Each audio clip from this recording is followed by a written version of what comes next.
साथीहरु वेलकम। यहाँहरुलाई स्वागत छ मेरो युट्युब च्यानलमा। आज चाहिँ म नानीको लागि लिटो तयार गर्न लागिरहेको छु। हजुर, मैले यहाँनिर नानीको लिटोको लागि तयार गरिसकेको छु। पखालेर सुकाएर सुक्खा बनाइसकेको छु। अब यसलाई म भुट्छु, त्यसपछि मिक्सचरमा ग्राइन्ड गर्छु। र मेरो नानी चाहिँ ठ्याक्कै भोलि चाहिँ साग पुरा लागेर आँटेको चाहिँ, त्यही भएर मैले अन्न अलिक बेसी राखेको छु, मकैहरू चामल पनि, अनि त्यसमा यो गेडागुडी पनि अलिक बेसी राखेको छु। मैले यहाँनिर चाहिँ के राखेको छु भनेर म तपाईहरुलाई देखाउँछु है त। यो चामल रहेको छ, लोकल चामल, यो मुङको दाल रहेको छ, यो भटमास रहेको छ, कालो खालको भटमास रहेको छ, यो चना सँगसँगै यहाँनिर लोकल मकै रहेको छ, यो सँगसँगै यहाँ मटर रहेको छ, यहाँनिर बदाम रहेको छ, अनि यहाँनिर आल्मन्ड्स र काजु मिक्स गरेर मैले चिल्लो अलि बेसी हुन्छ कि भनेर अलिक कम राखेको छु। यहाँनिर मैले चाहिँ 8-9 प्रकारको सामानहरु चाहिँ मिक्स गरेर यहाँनिर भुट्न लागिरहेको छु है त। अब म भुट्छु र फाइनली पसिसकेको छु। अब भुट्नको लागि एकदम रेडी छन् है त।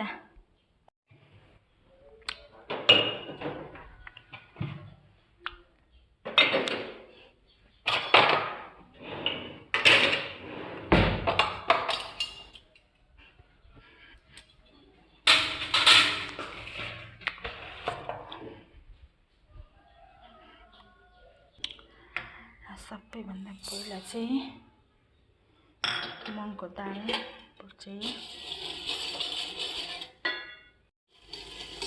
मुङको दाल रहेको छ, अलि छिटै पाक्छ नि त, त्यही भएर सबैभन्दा पहिला चाहिँ मैले मुङको दाल राखेको छु। यो लगभग मुङको दाल चाहिँ रेडी हुन लागिसक्यो। यसलाई चाहिँ धेरै बेर भुट्नु हुँदैन, यो एकैछिनमा कालो हुन्छ, त्यही भएर डढेको पनि बच्चाहरूलाई अब डढेको पनि अब तितो हुन्छ, त्यही भएर यसलाई चाहिँ हल्का रातो भएपछि चाहिँ निकाल्नुपर्छ। मेरो चुल्हा अलिक अँधेरो पनि छ, त्यही भएर अलिक कालो पनि देखिरहेछ। लगभग अब यतिको भएपछि चाहिँ उतार्नुपर्छ।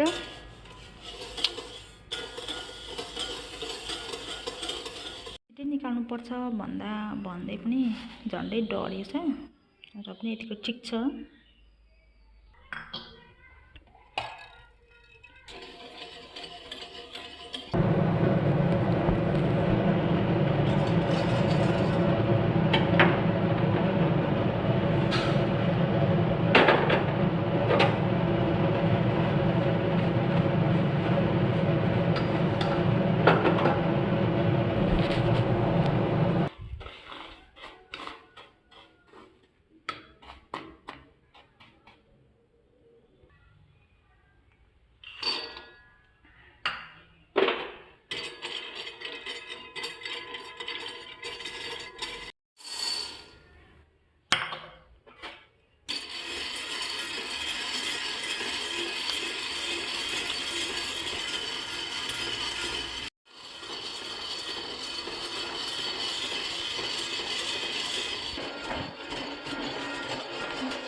नानीको लिटोको लागि गरेको सामानहरू मैले भुटिसकेको छु। भुटेको चामल र मुङको दाललाई चाहिँ मैले एकै ठाउँ राखेको छु। एकैचोटि मिक्सचरमा ग्राइन्ड गर्दा पनि हुन्छ।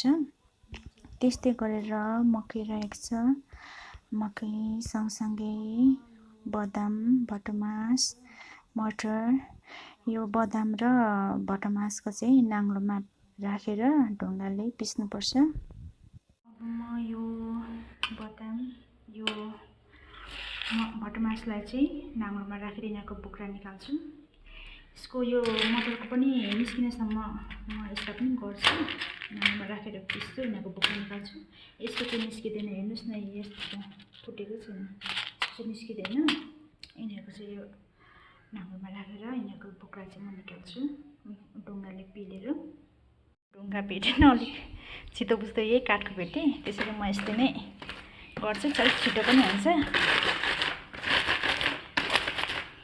अलिक छिटो हुन्छ। यो अलिक ठुलो भएपछि ढुङ्गाको अलिक सानो सानो देख्यो, त्यही भएर यसले नै छिटो हुन्छ यसले।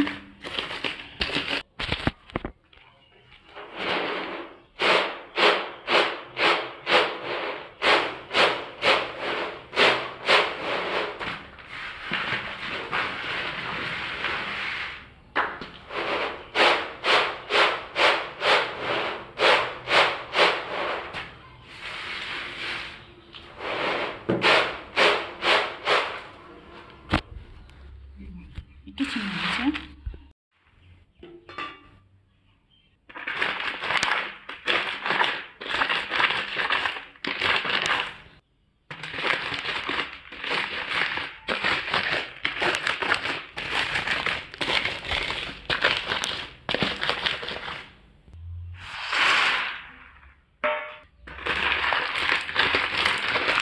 यो त खासै पिसिन्छ जस्तो छैन, डह्रो छ,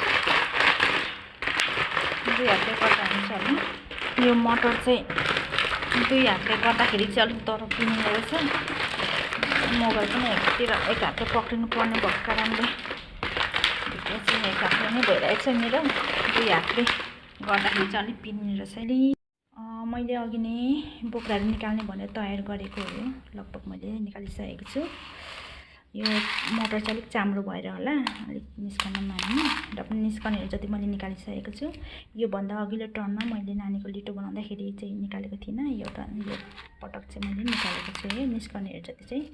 अब म मिक्सचरको लागि तयारी गर्दैछु।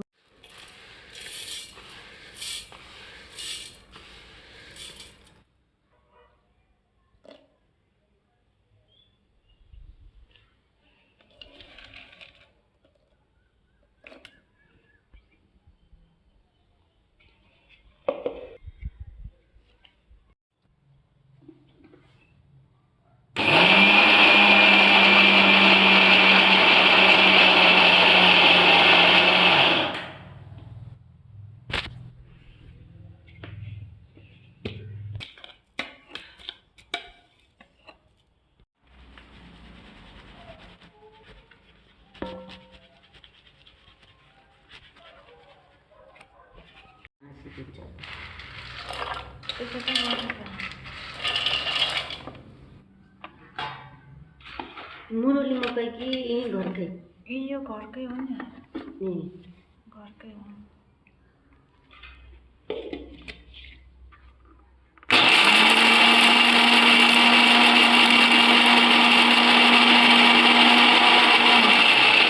हामी भागौँ ल।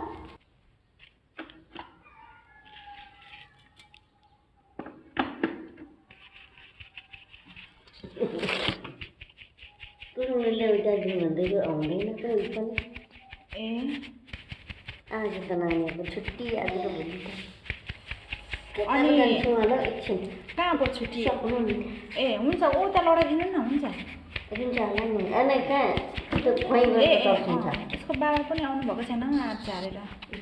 खुवाइ गर्दा त हुन्छ त अरू बेला त होइन। त्यसो त खै बानी नै भएन, अस्ति पनि छेउमै राखेको।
चाहिँ सकिएको छ है।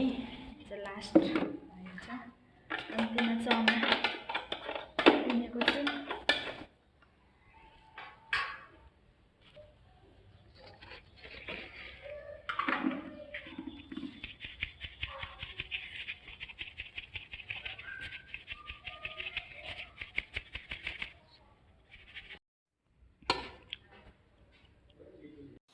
मिक्सचरमा ग्राइन्ड गरिसकेपछि मैले सरासर डिब्बामा लगाउँदैछु। डिब्बामा खाँदै खाँदै लगाउँदैछु। मैले जम्मा 2टा डिब्बा तयार गरेको छु। यो हर्लिक्सको डिब्बा र एउटा कफीको डिब्बा रहेको छ। साथीहरू, मैले योभन्दा अगाडि पनि नानीको लागि लिटो बनाइसकेको हो। 2चोटि बनाइसकेको, तर त्यति बेला चाहिँ मैले अलिक कम बनाएको थिएँ। यो टर्न चाहिँ मैले अलिक बेसी बनाएको छु। मेरो छोरीले अलिक खाएको जस्तो पनि लाग्यो, त्यही भएर मैले अलिक बेसी बनाएको छु। यो टर्न चाहिँ अब 8 महिना पनि प्रवेश गर्छ मेरो छोरी। त्यतिबाट रहेको छ। साथीहरू, thank you for watching my video.